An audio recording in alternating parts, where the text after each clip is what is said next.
Aujourd'hui, je vais vous montrer l'envers du décor, ce qu'on ne vous dit jamais en trading. Vous êtes habitué à voir des vidéos où quelqu'un proclame « Je gagne 1000 $ avec le trading, je suis devenu riche grâce au trading ». Mais on ne vous montre jamais l'envers du décor, on ne vous montre jamais les pertes. Et pourtant, qui dit gain, dit également perte. Aujourd'hui, on va voir qu'il est possible d'avoir des pertes en trading et souvent même des pertes conséquentes, des pertes qui peuvent être énormes.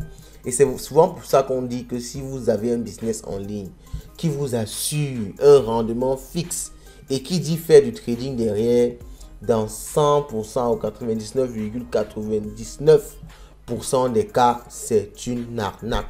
On voit tout ça en détail après le pot.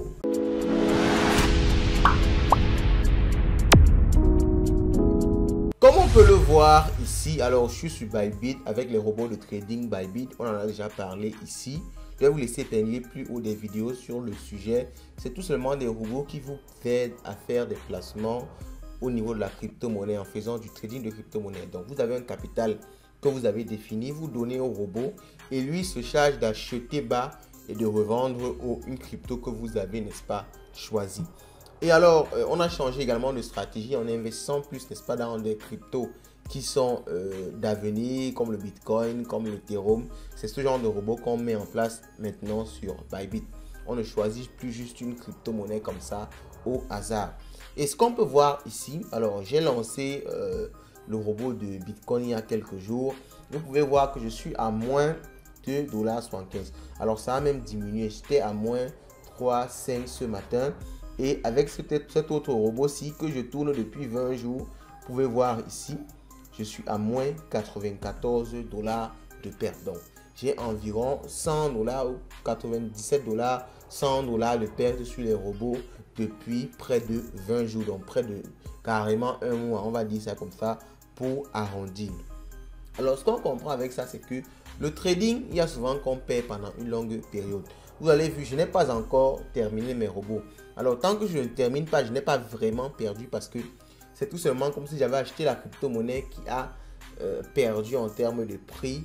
Donc, j'ai acheté une crypto-monnaie qui est descendue. Donc, je dois après attendre maintenant que la crypto remonte pour pouvoir revendre. Je ne peux pas vendre maintenant. Si je vends maintenant, je vais accepter la perte et j'aurais donc vraiment perdu ces 100 $ là. Donc, vous comprenez que si je prends de l'argent et j'assure à quelqu'un que je vais trader et lui donner par exemple 5% par mois, c'est impossible parce que je ne sais pas quand le marché va remonter. Ça peut rester comme ça 8 mois, ça peut rester comme ça 1 an. Donc, est-ce que je peux prendre l'argent de quelqu'un et lui assurer que je vais trader son argent et je vais lui donner avec les bénéfices? C'est pas possible. Ce que je peux faire dans le pire des cas, c'est que je prends ton argent, on va sur le marché, ok? Et on attend, le jour qu'on a des gains, on partage les gains. Si on n'a pas de gains, on attend. C'est tout simplement ça qu'on peut faire dans le pire des cas avec les cryptos. Dans le meilleur des cas, autant pour moi, avec le trading de crypto-monnaie. Donc, je tenais vraiment à être transparent et vous montrer ça. Parce que dans l'autre vidéo, on avait juste montré comment on avait des gains. Parce qu'il y avait aussi des moments où on avait effectivement eu des gains. Et il est aussi important pour nous, pour des questions de transparence, de montrer quand on a des pertes. Alors, je rappelle qu'il y a un élément également à prendre en compte. Quand il y a ces pertes, ça veut juste dire que vous êtes en train d'acheter la crypto-monnaie qui baisse.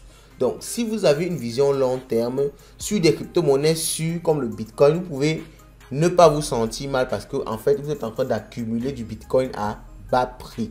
Ce qui fait que ça, quand ça va remonter, vous allez toujours être le gagnant au final. Mais il y a des crypto-monnaies également comme le SweetSea. Alors, pour moi, je ne vais pas faire une analyse du Sweet ici et dire que c'est une mauvaise ou une bonne crypto-monnaie. Je vais juste dire que ce n'est pas une crypto-monnaie qui est assez volumineuse comme par exemple le Bitcoin ou bien l'Ethereum. Donc, elle peut diminuer ainsi et rester même comme ça toute la vie. Donc, vous comprenez que avec elle, le risque de perte est énorme. Et je peux donc vraiment perdre cet argent-ci. Donc, vraiment, je voulais vous éclaircir sur ce point-là et être totalement transparent à ce niveau. Donc maintenant vous avez la vérité du trading. Quand vous entrez en trading, ne vous dites pas que c'est la belle vie, je vais gagner de l'argent de façon continuelle. Non, pas du tout.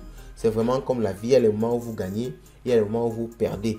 Mais ce qui est bien avec le trading, c'est que tant que vous ne vendez pas, vous n'avez pas perdu. C'est pour ça qu'on conseille souvent de mettre de l'argent qu'on est prêt à perdre. C'est-à-dire de mettre de l'argent dont vous n'avez pas besoin à l'instant T. Parce qu'en fait, c'est ce que cette phrase-là signifie. Mettez de l'argent dont vous n'avez pas besoin à l'instant T. Ne mettez pas l'argent du loyer, ne mettez pas l'argent de l'école. Ok, mettez l'argent dont vous savez que vous pouvez ne pas avoir besoin de ça dans 1 an, dans 2 ans. Donc, parce que là, ça vous permet d'attendre sereinement. Vous voyez, maintenant, je peux attendre sans précipitation, sans paniquer, parce que j'ai mis l'argent, je n'ai pas besoin au quotidien pour vivre. Donc, je vais attendre le jour que ça va remonter, je vais gagner. Mais si j'avais mis l'argent dont j'avais besoin dans l'immédiat, je vais être obligé d'accepter cette perte-ci pour pouvoir, n'est-ce pas, m'en sortir. Donc, dites-moi ce que vous pensez de tout ça en commentaire et on se retrouve dans une prochaine vidéo. Ciao, ciao.